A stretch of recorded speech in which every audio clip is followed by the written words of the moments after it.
As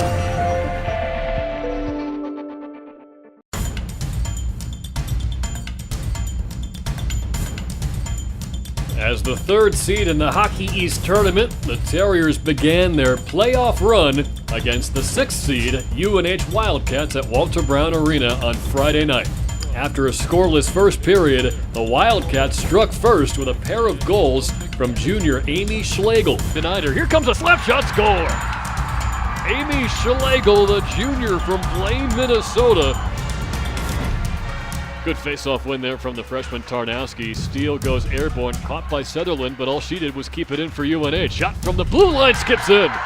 A bouncing puck gets over the glove of Hansen, and it's 2-0 UNH. UNH extended the lead to 3-0 early in the third, but then the Terriers' comeback effort went to work. Good rush down the other end for UNH, and they make it a 3-0 lead.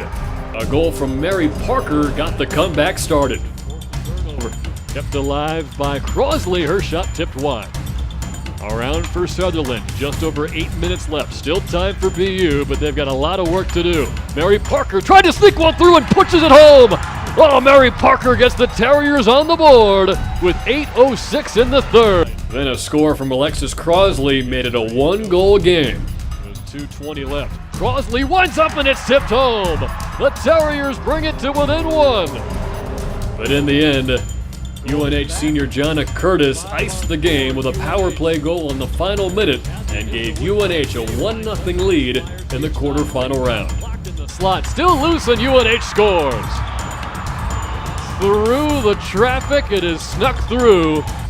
Coach, not a lot of scoring in the first two periods, but do you build some momentum and gain a little confidence seeing how the offense responded to that 3-0 deficit?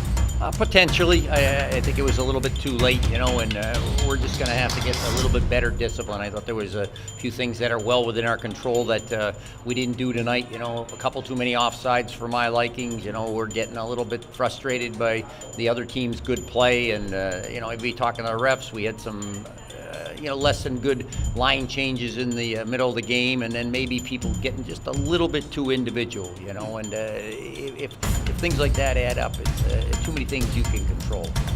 How do you avoid having so many blocked shots, or how do you avoid having those blocked shots affect the team's play with UNH having a strength in that department tonight?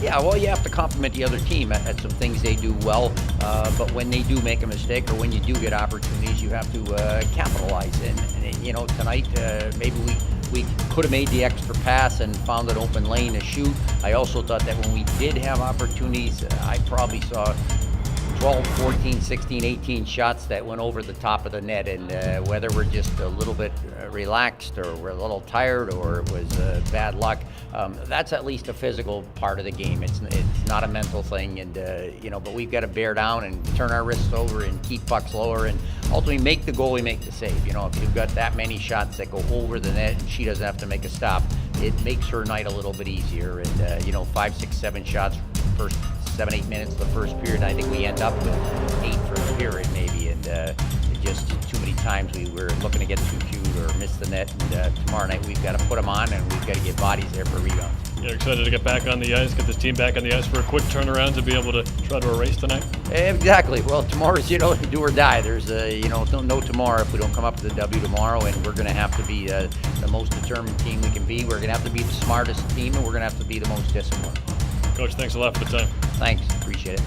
Facing elimination in the 3-game series, the Terriers host UNH again on Saturday afternoon at 3 o'clock, needing a win on Saturday and Sunday to advance to another Hockey East semifinal.